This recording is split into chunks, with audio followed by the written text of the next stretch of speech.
Breaking news, everyone. The UFC 311 main event, Islam Makhachev versus Arman Tsarukyan, the rematch has been cancelled. This is due to Arman's team placing a call to Dana White. Arman has been with back pain for some time now, and it hasn't been able to be relieved, or the pain hasn't been able to subside. Therefore, Arman doesn't feel he's healthy enough to continue with the fight, which then led to him pulling out. It's a crazy event. We don't know how this happened. No one was expecting this. But on the plus side of this, our own boy, the people's champion, the people's hero, Moicano, is stepping in to fight Islam Makhachev. No one expected this to happen. No one saw this coming. Am I excited right now? Hell yeah, I'm excited. Am I ready to go tomorrow? Yes, I'm ready to go. I still feel Islam is going to win, but I don't know. I'm just so happy for Moicano getting this title shot. I mean, it would have been better if he had a training camp knowing he was going to fight the champion. Well, that would have been a better situation. But sometimes life things don't just work the way you plan. When the stars align, you have to work with that energy, and I think the stars just aligned for Moicano. Who knows? I say Islam may win, but anything could happen tomorrow night. Moicano could land a head kick, or Moicano could land a submission on Islam, which which will make the whole world go crazy. So it's a very weird situation, but it's just something that happens in this crazy sport of ours, and we just have to keep moving with the flow. We can't take no breaks, we can't pause, no time to turn around or no time to do any. You know, one thing I love about the UFC in recent times, yeah, they can't afford a card to be cancelled. And I don't know if I'm just meant to thank the UFC or I should thank the fighters right now. I mean, on a serious note, I think I have to say thank you to the fighters. I mean, nowadays, man, so many fighters are willing to step into fight on short notice. I mean, back then, I remember when, thanks to John Jones, we had a card cancelled and some other situations like that back in those days. But right now, I just feel things are different, man. Fine, we can say we live in a soy generation right now, which is not a lie, which is really true. But I feel there are still some real fighters out there who are keeping the game real, who are keeping things on lock. And honestly, I'm just so flabbergasted right now. I don't even know how to react. It's so funny because I was actually waiting with my brother here. We were like, Amon hasn't weighed in. What is keeping Amon so long? I mean, everyone weighed in, everybody looked ready to go. We were expecting Amon to be the same, but things turned out differently, and it's just crazy, man. It's just a crazy sport. Just shows you how things could be going a certain way for a certain period of time, and before you know it, like that, things just change. But I still feel Islam has what it takes, man. Islam, right now, I don't see who is beating Islam in that division, to be honest. I think after this fight, probably one more title defense, then Islam should move up, man. That's what I just feel.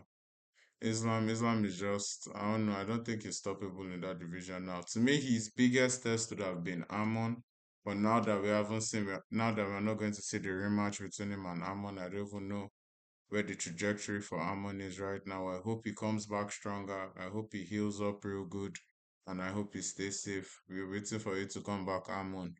God be with you and your family. But matters at hand right now, Islam Makachev and Moicano, they'll be throwing hands tomorrow as the main event. What are we going to do with that information right now? Well, we know the two fighters. We know Moicano is a nasty grappler. You can't afford to make mistakes with Moicano. Moicano will latch up on your back, keep you on the ground. If he doesn't finish you with the ground or pound, he's probably going to land a submission on you. So Moicano is very dangerous, to be honest. And his grappling style is Moicano doesn't really he shoots for the takedowns in the open, yeah. But I think where Moicano has its greatest strength is when you miss a punch, like especially when it comes from the rear hand, when you throw it overhand and you miss on someone like Moicano, he just latches up on your back and he does that so quick. And I think it's going to be very efficient and helpful for him in this fight. But would that be enough to work against Islam Makhachev? I mean, I don't think so. If you ask me, comparing the both of them together, I feel Islam is better everywhere. I mean, whatever Moicano can do, I feel Islam can definitely do it better. So I just think I'm going to pick Islam to win this fight, man. With my full chest, I'm picking Islam. Islam for the win all the way. Yeah, we've discussed that, so I think I'm going to move on to the other news topics I'd like to discuss in this video. Javier Mendez says Habib's legacy would surpass Umar and Islam no matter wherever they get to. I don't know if he said that, but basically that's what it means. I mean, I thought about that at first. I was like, okay, let me hear him out. And he made a point. The point was Habib was able to have someone like Conor.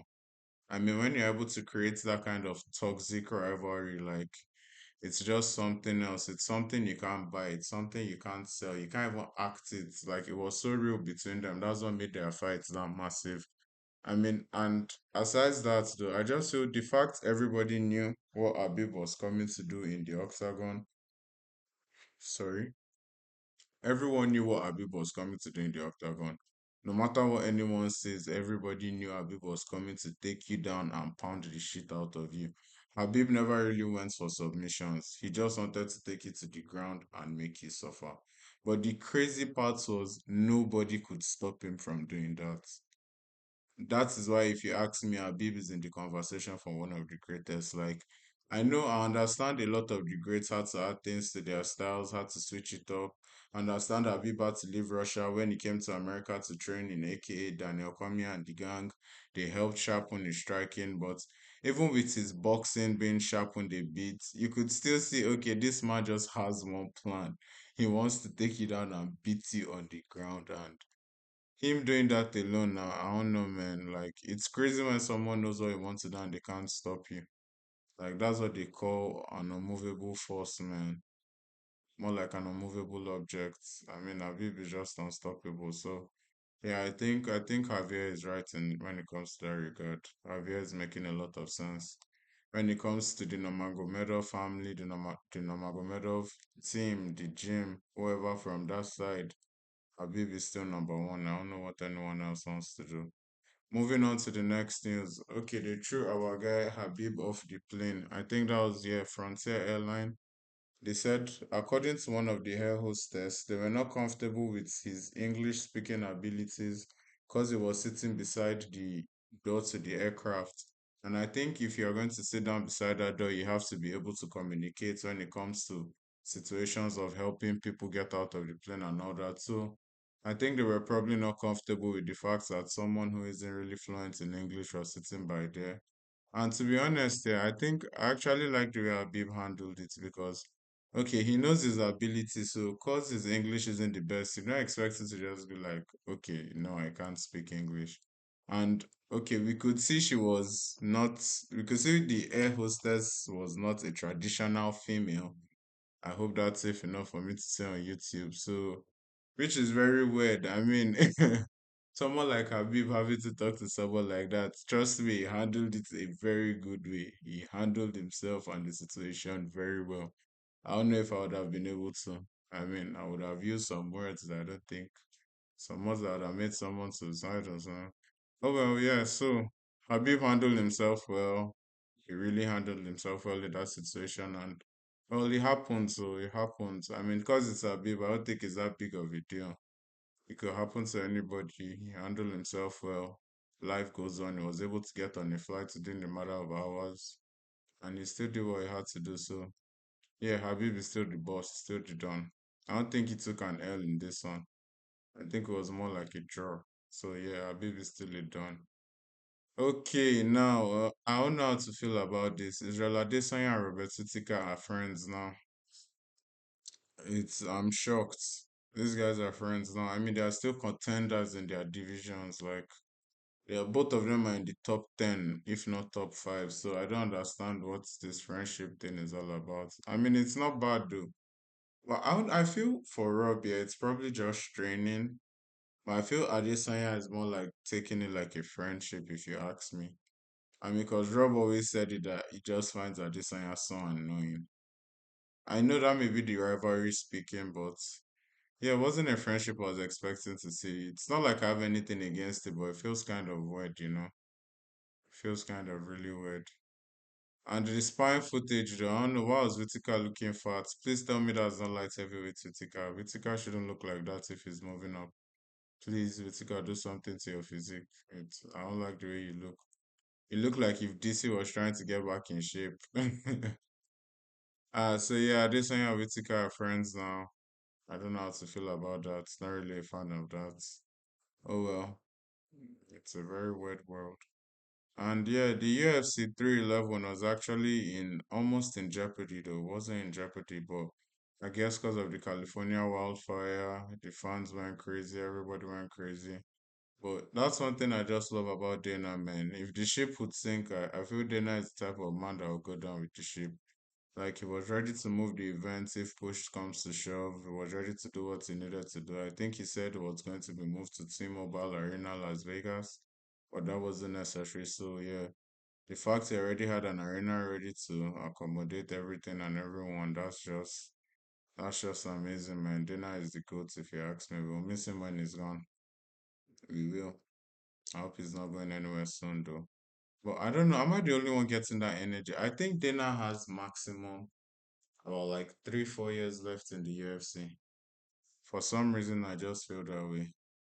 Oh well, I hope it's longer though. Yeah, so that's the news I have for you guys. My weekly news breakdown. There you have it. Please like and subscribe. Had to spit this out real quick, especially with the update on Islam Makachev and Arman Tsarukyan. I so didn't see that coming. I wasn't expecting that. But the show must go on. Like and subscribe, comment, let me get your views. Would like to interact with you. The channel is only going to get better. The content is only going to get better. Have a wonderful day. Goodbye.